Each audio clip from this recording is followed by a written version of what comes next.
तारीख थी 31 जुलाई, साल था 2019 और वक्त हो रहा था सुबह के 5 बजे के आसपास का, जब एक किसान को बेंगलुरु के केम्पेगौड़ा इंटरनेशनल एयरपोर्ट के पास सड़क पर एक महिला पड़ी हुई दिखाई देती है।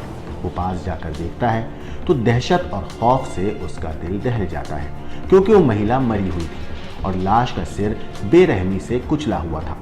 जिस्म के ऊपर धारदार हथियार से काटे जाने के कई गहरे निशान थे। किसान ने बेंगलुरु पुलिस को कॉल किया और महिला की लाश मिलने की इत्तला दी। लाश पर ब्रांडेड कपड़ों को देखकर पुलिस ने अंदाज़ा लगाया कि महिला किसी अच्छे घर से ताल्लुक़ रखती होगी। लाश के पास ही कुछ ईंटें मिली थीं, जिन पर खून के निशान देखकर साफ पता चल रहा था कि उस महिला के सिर को इन्हीं ईंटों से कुचला गया है। लाश की पहचान करना तकरीबन नामुमकिन था। ऐसे में पुलिस ने लाश के कपड़ों को ही जरिया बनाया अपनी जांच शुरू करने का। पुलिस को जब कॉल आई थी और जब वो मौका वारदात पर पहुंचे तो उन्हें अंदाज़ा नहीं था कि ये वारदात सुलझाने में उनको बहुत मेहनत लग रही है और ये केस इतना पेचीदा होगा, उन्हें इस बात का भी बिल्कुल अंदाज़ा नहीं था। लेकिन बस ये केस सुलझेगा इत्तेफाक से, ये उन्होंने कभी अपने सपने में भी नहीं सोचा था। इस हाई प्रोफाइल हत्याकांड के लिए तकरीबन 20 पुलिसकर्मियों की एक स्पेशल टीम बनाई गई। फॉरेंसिक टीम ने मौका वारदात पर देखा कि जिस जगह वो लाश मिली थी वहां एक कार के टायर के निशान बने हुए थे। इलाके के आसपास सीसीटीवी फुटेज खंगालने पर वहां से सफेद स्विफ्ट गाड़ी गुजरती हुई पुलिस को दिखाई दी। हालांकि किसी भी कैमरे के अंदर किसी भी सीसीटीवी फुटेज में उस गाड़ी का नंबर नहीं दिख पा रहा था।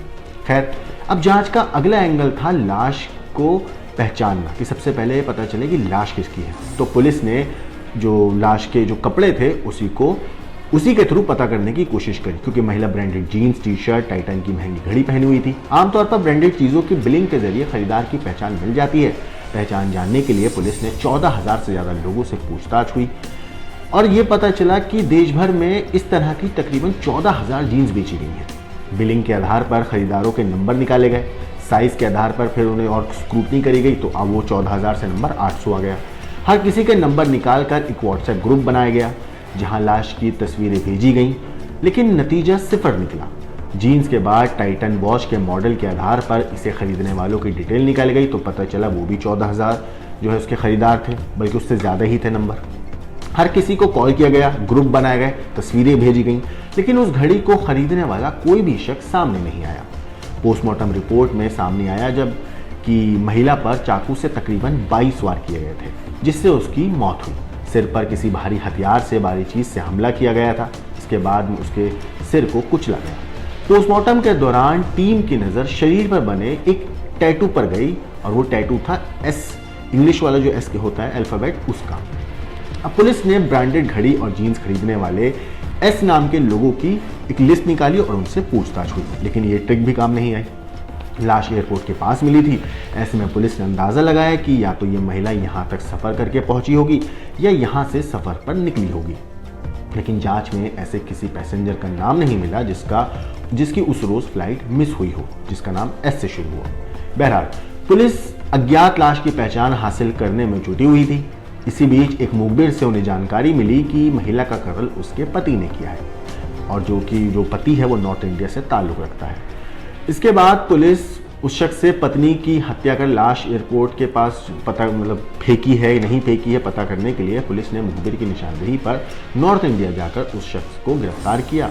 तो उसने बताया कि उसने पत्नी की हत्या की है और उसने अपना जुर्म कबूल भी कर लिया। जब उसे मौका वारदात पर पुलिस लेकर आई क्राइम सीन को रिक्रिएट करने के लिए तो वो पुलिस के साथ रवाना तो हुआ, लेकिन वो पुलिस को एक नई जगह लेकर गया। वो जगह जहाँ पे अज्ञात लाश मिली थी टैटू वाली लड़की की, वहाँ से कुछ दूरी पर थी। अब पुलिस हैरान थी। जब नज़दीकी पुलिस स्टेशन से संपर्क हुआ तो सामने आया कि वाकई कुछ रोज़ पहले उस जगह भी एक लाश मिली थी। अब एक हत्याकांड की गुत्थी को सुलझाते सुलझाते पुलिस ने दूसरे मर्डर केस की कहानी को सॉल्व कर दिया। एक संयोग से मिली लाश की पहचान, आमतौर पर किसी भी लाश को तकरीबन 2-3 दिन तक मॉर्चरी में रखा जाता है, लेकिन इस केस में ऐसा नहीं हुआ। लाश मिलने के तकरीबन 10 दिन बीत चुके थे, लेकिन पुलिस के पास कोई सुराग नहीं था कि आखिर ये लाश है किसकी। इस मामले के ठीक 1 महीने पहले बेंगलुरु के पुलिस इंस्पेक्टर बी राममूर्ति की टीम ने एक चोर कार्तिक नाम के चोर को गिरफ्तार किया था कोलकाता से। उसके पास से तकरीबन 50 लाख का सोना मिला था। कोलकाता पुलिस चाहती थी कि उस चोर की remand Bengaluru police Kolkata police को सौंप दे और इसी सिलसिले में कोलकाता पुलिस ने इंस्पेक्टर रामामूर्ति को तकरीबन 1 महीने तक कई बार लगातार कॉल की, लेकिन अज्ञात लाश के उस केस में इंस्पेक्टर रामामूर्ति व्यस्त थे, कोई भी कॉल वो रिसीव नहीं कर रहे थे। इसके बाद अगस्त 2019 में कोलकाता के new model town police station से बेंगलुरु के इंस्पेक्टर रामामूर्ति को फिर से कॉल गया, लेकिन इस बार उन्होंने झल्लाहट से गुस्से में वो कॉल रिसीव कर लिया। दोनों ने पहले मुद्दे पर बात करी, फिर इंस्पेक्टर रामामूर्ति ने बहुत आराम से, बहुत प्यार से उनसे माफ़ी मांगी और कहा कि मैं एक केस में उलझा हुआ हूँ और इसी वजह से मैं कॉल नहीं उठा पा रहा था। उनका जो जवाब था वो काफ़ी वाजिब था। कारण उन्होंने कहा कि बीते 10 दिनों से वो एक महिला की लाश मिलने से व्यस्त चल रहे हैं जिसकी कोई पहचान नहीं मिल रही है। कुछ दिनों तक उन्हें कॉल ना किया जाए, ऐसा उन्होंने रिक्वेस्ट किया कोलकाता पुलिस से। बात निकली तो दोनों ने केस सुलझा ना पाने पर हताशा जताते हुए पूरी डिटेल्स एक दूसरे के साथ शेयर करने लगे। बात करते करते डिटेल सुनते ही कोलकाता पुलिस का कांस्टेबल ने इंस्पेक्टर रामामूर्ति से कहा, जरा रुकिए, क्योंकि कुछ दिन पहले ही उनके थाने में एक मिसिंग कंप्लेंट दर्ज कराई गई थी जिसमें संदीप डे नाम के शख्स ने बताया कि उसकी पत्नी कुछ दिन पहले ही बेंगलुरु गई थी, जहां से वो लापता हो गई है। अब इत्तेफाक से शुरू हुई बातचीत इस केस की पहली अहम कड़ी साबित हुई। शिकायतकर्ता संदीप डे के नाम का पहला अक्षर एस था। यही टैटू लाश पर बना हुआ था।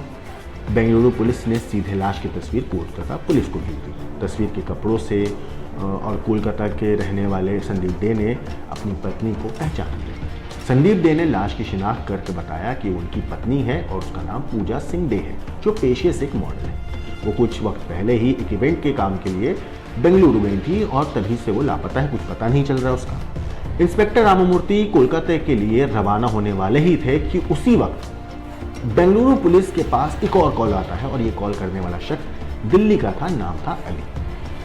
अली ने पुलिस से कांटेक्ट किया। अली ने पुलिस को बताया कि जिस टाइटन घड़ी की तस्वीरें व्हाट्सएप ग्रुप पर भेजी जा रही हैं वो घड़ी उसने कुछ वक्त पहले ही अपनी गर्लफ्रेंड को दी थी। उसने अपनी गर्लफ्रेंड का नाम पूजा डे ही बताया।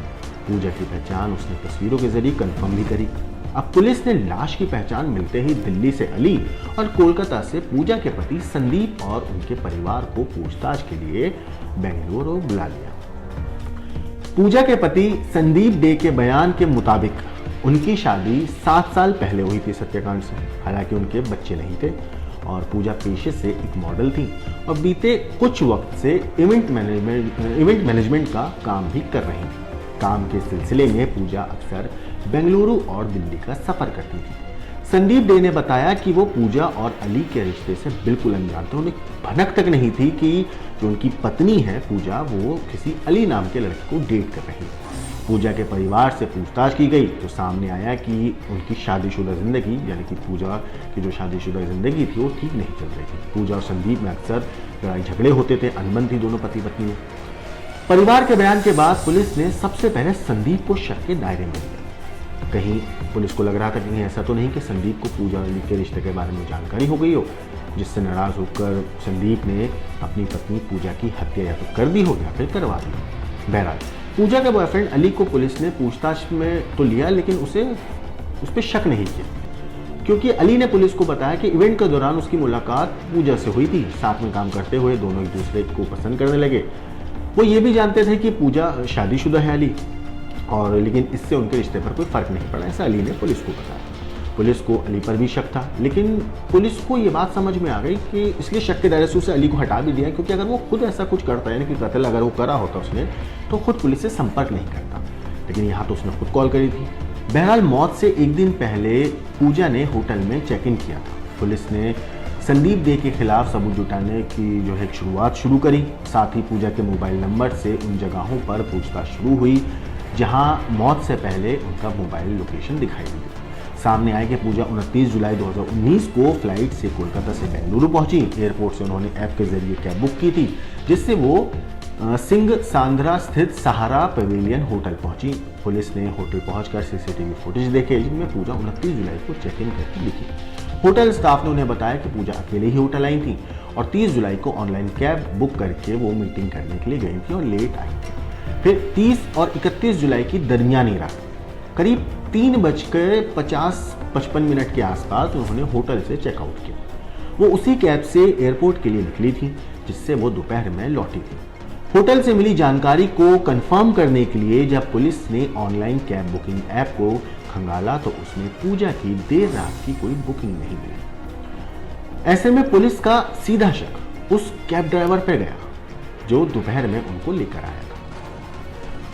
होटल के सीसीटीवी फुटेज के जरिए पुलिस को उस कैब और कैब ड्राइवर की पूरी जानकारी भी मिल गई थी। पूजा की लाश मिलने के 23 दिन अब बीत चुके थे और 23 अगस्त को पुलिस ने कैब ड्राइवर को उसके घर से उठाया और उससे पूछताछ की।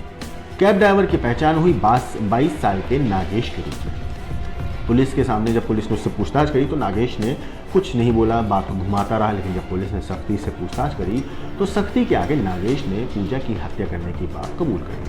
कैब ड्राइवर ने बताया कि देर रात पूजा को लेने वो पहुंचा था। नागेश के इकबाल जुर्म के अनुसार 30 जुलाई की दोपहर को पूजा ने ऑनलाइन ऐप के जरिए कैब बुक की थी। वो उन्हें मीटिंग के लिए ले गया था और वापस लाया। पूजा ने उसे बताया कि वो देर रात एयरपोर्ट जाना चाहती है जिसके लिए वो रात को कैब बुक करेगी। ऐसे में नागेश ने पूजा से कहा कि वो ऑनलाइन बुकिंग ना करे, जहाँ भी वो जाएगी वो डायरेक्ट उसे बता दे और 1200 रुपये दे दे, वो ऐसे ही वक्त पर पहुँच जाएगा। यहाँ पूजा ने लापरवाही बरती और लापरवाही बरतते हुए उसकी बात मान ली। तब समय पर वो पूजा को होटल लेने पहुंच भी गया और यही वजह थी कि ऐप खंगालने पर पूजा की कोई लेट नाइट की यानी 30 और 31 जुलाई की दरमियानी रात की कोई बुकिंग नहीं हुई। नागेश ने बताया कि पूजा के पहनावे से वो किसी रईस खानदान की लग रही थी। उसे देखते ही नागेश ने उसे लूटने का मन बना लिया था। दरअसल नागेश ने लोन पर एक गाड़ी ले रखी थी, सफ़ेद स्विफ्ट, लेकिन पैसों की कमी की वजह से उसकी कार की EMI बार बार बाउंस हो रही थी। उसे पैसों की सख्त ज़रूरत थी। ऐसे में पूजा को देखते ही उसने लूटने का प्लान बनाया। वो होटल से एयरपोर्ट की तरफ निकला था।